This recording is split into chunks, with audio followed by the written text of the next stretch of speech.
Yes. Yeah, okay, so the question was, this gentleman, served in 1974, you said, or you were done by 1974 as a commander? Thanks for your service, sir. Okay. And he was asking, at the time, we didn't have a very strong anti-submarine capability. In my opinion, how's our ability at this point? I think we're pretty strong. I mean, that's probably a question for a higher pay grade than me, but at my level, we're involved with the individual helicopter tactics. I like to think me and our crews, there's nothing that we can't sniff out or find or drop a torpedo on if we have to. We do a lot of exercises to be able to do that. I think the West Coast guys might be a little stronger, frankly, in my humble opinion, because they go out and they deploy on the West Coast, kind of the Chinese area. They have a lot more capabilities as far as submarines go than the East Coast area, which, like the Middle East, there's not too much going on in the Middle East right now as far as submarine tactics.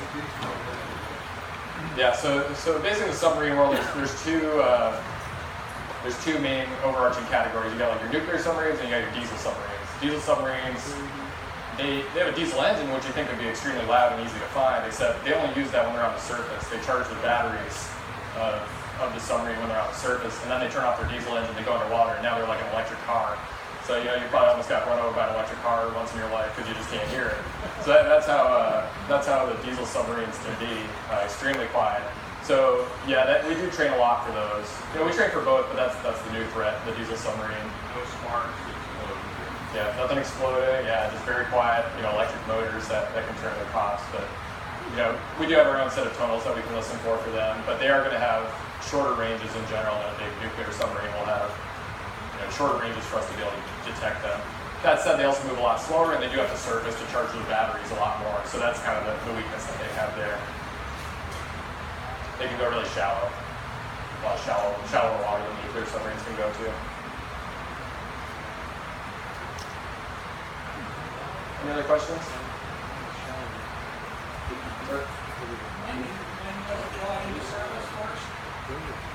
You look really familiar, by the way. Were you down at Bayport? Yeah, you were. Yeah, you write books, don't you? Okay. Yeah. Sorry, what was your question again? When was the first? You were saying it's fairly cutting edge. When was the first one in the service? The Romeo? About 2010.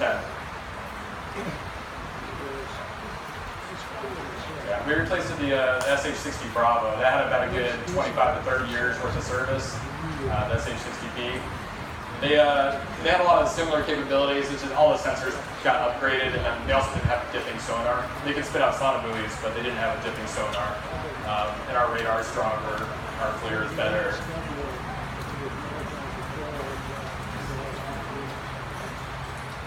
All right. Any other questions? NVGs? Yes, yeah, we have the Ambus 9 NVG system. That's pretty capable. I mean, we all train up to them. We use them pretty much all the time at night. I mean, at the training command that we're at, we'll train guys to use them and also not use them just in case you don't have them. But mostly in the fleet, we're flying with NVGs. Yeah, especially for the shipboard landings at night, middle of the Gulf, no moon. They're super helpful for that. We're about 3 hours flight time. You can go about 3.5 with the auxiliary fuel tank that we have. Total, yeah. Well, it'll be pretty similar to off-station time, because usually we'll take off the cruiser, destroyer, or the aircraft carrier, and then we'll search pretty much that immediate area, maybe out to 50, 60 miles around them. So we're pretty much on station right away. So I guess it's about 3 hours tank time. We usually schedule about 3 hour flights. Couple lengths. Yeah, no, we come refuel. Oh, no, we actually don't have the airborne refuel. Some 60s do have that ability. I think the Air Force has that. But it would basically be a long refueling probe sticking out the front. Some H-53s have that as well. We don't have that. It's probably a good thing. I like being able to stretch my legs. When did you first know you wanted to do this job? Oh boy. Yeah, so personal story. So I wanted to go to law school, and I went to Fordham University, New York City, and took the LSAT and didn't score very well, which was probably a good thing. So I didn't become a lawyer. So I and then working on a political campaign for a little bit, and I got married, I needed more money, and I started looking into something else. Navy's always looking for people, yeah. I checked off the box for flying because I had the grades for it. I was like, yeah, I'll fly, and then ended up in the helicopter pipeline, so I'm a helicopter pilot now, 7 years later. No, yeah, I wasn't a pilot before, so about half of us don't have any flight time before you come in. They just look, they give you a couple tests to see if you have the aptitude for understanding aerodynamics or spatial orientation. Yeah. Basic training, so they'll basically give you 10 flight hours in a Cessna right off the bat, just to see if anyone washes out of that. And there are a decent amount of people that wash out of that. So that's pretty cheap for the Navy to do that first, to weed out any people. So they do 10 hours at IFS, is what we call it, Introductory Flight School. And then you go do about 80 flight hours in the T-34 or T-6 now. So the T-34 with the turboprop, that's the one I trained in. T-6 turboprop by Beechcraft. Low fixed wing, kind of looks like a Piper, but stronger. And then you've got the Bell 206 is what we trained in for helicopter training after that. Got about 120 hours in that, and we also got instrument rated in that. And then you get your wings at that point, and then you go to a squadron like ours in Jacksonville, Florida, and that's where we train about 80 flight hours in our helicopter. We call them FRPs, fleet replacement pilots, and they learn, and then they go out to the fleet, and they deploy for a couple times within a 3-year period with their fleet squadron. And then at that point, they get a chance to come back and instruct the squadron that we're at. And if they don't instruct here, then they go down and instruct like the HTs, the helicopter training in Pensacola, or the basic fixed wing training in Pensacola. So, are we active?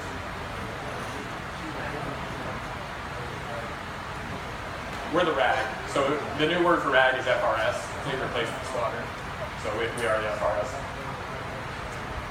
Yeah, every type of airplane in the Navy has an FRS, Fleet Replacement Squadron. So that's where you learn the airplane or the helicopter first, and then you deploy with a new group. And those guys are purely operational. Those are the guys that are forward fighting. So Max and I and Lieutenant McDonough and our air crewmen too. Like we all came from that fleet squadron. That was like our first 3 years after all the flight training we did. We deployed a couple times, and then we came over here as an instructor. I deployed to 4th Fleet, which is the Caribbean, which is a great deal. That was so down at 4th Fleet, that's the counter-drug operations right now.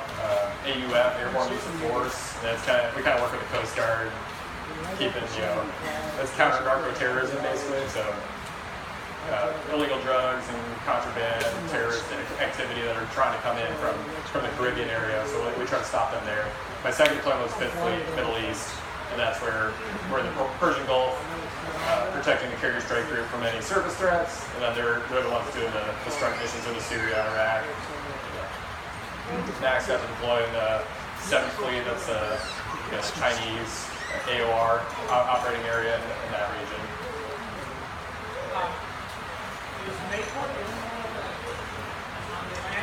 For the Romeo?